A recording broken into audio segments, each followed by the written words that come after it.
This presidential order outlines a new policy regarding the funding of National Public Radio, NPR, and the Public Broadcasting Service, PBS. The president asserts that these organizations currently receive taxpayer money through the Corporation for Public Broadcasting, CPB.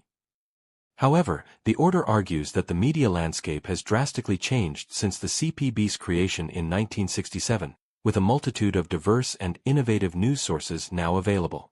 In this evolved environment, the government's financial support of news media is deemed outdated, unnecessary, and potentially harmful to the public perception of journalistic independence. The president states that if taxpayer dollars are to be used for public broadcasting at all, the American people have the right to expect fair, accurate, unbiased, and nonpartisan news coverage. The order emphasizes that no media outlet has a constitutional entitlement to government subsidies, and the government has the authority to decide which activities it will fund. The president points out that the CPB's own governing rules include principles of impartiality, specifically prohibiting the CPB from supporting any political party. The order contends that the CPB is not adhering to these principles by continuing to subsidize NPR and PBS. The president argues that the specific viewpoints promoted by NPR and PBS are not the central issue. Instead, the concern is that neither entity provides a fair, accurate, or unbiased representation of current events to the taxpayers who fund them.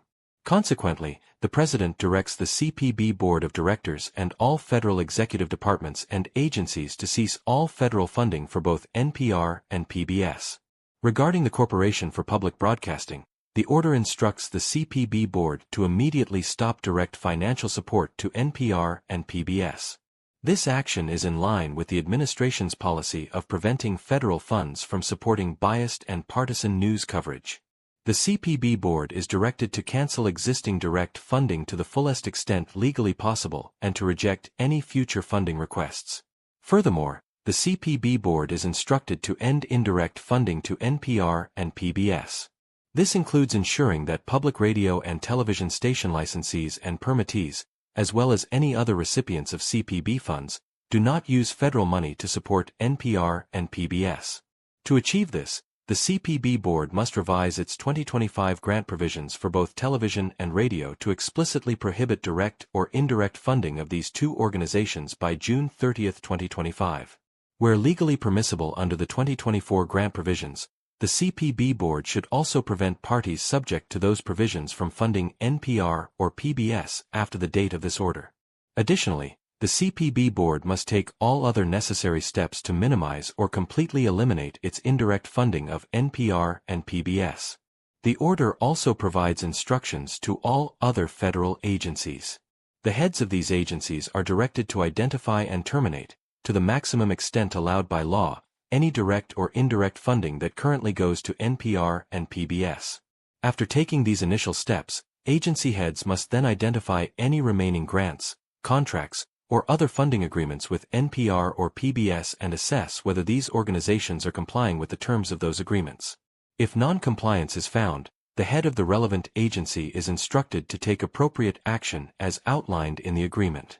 Specifically, the Secretary of Health and Human Services is tasked with determining whether the Public Broadcasting Service and National Public Radio, or any successor organizations, are adhering to the legal requirement that prohibits discrimination in employment based on race, color, religion, national origin, or sex. If the Secretary finds any instances of non-compliance, they are directed to take appropriate corrective measures. Finally, the order includes standard clauses. It states that if any part of the order is found to be legally invalid, the rest of the order will still remain in effect. It also clarifies that the order does not affect the existing legal authorities of executive departments or agencies, or the functions of the Office of Management and Budget related to budgetary and legislative proposals. The order is to be implemented in accordance with applicable law and the availability of appropriated funds. Lastly, it explicitly states that the order is not intended to create any legally enforceable rights or benefits for any party against the United States or its entities. This opening section of the presidential order immediately sets a contentious stage. The core argument hinges on the transformation of the media landscape since 1967. The president frames the continued taxpayer funding of NPR and PBS as anachronistic, a relic of a time when diverse news options were less prevalent.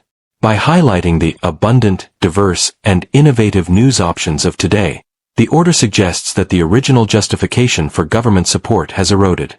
Furthermore, the commentary positions this funding as not merely outdated, but actively corrosive to the appearance of journalistic independence. This is a significant assertion, implying that government financial ties inherently compromise the perceived objectivity of these news organizations. The use of the word appearance is interesting. It suggests that even if actual bias is debatable, the mere existence of taxpayer funding creates a problematic perception in the public eye. This initial framing is crucial as it lays the groundwork for the subsequent directives to defund NPR and PBS. It appeals to a sense of fiscal responsibility, taxpayer money, and the ideal of a free and independent press, suggesting that these two values are currently being undermined by the existing funding model. The comparison to the media landscape of 1967 serves to create a sense of urgency and the need for modernization in government policy regarding media funding. It essentially argues that the rationale for public broadcasting's financial support no longer holds in the digital age.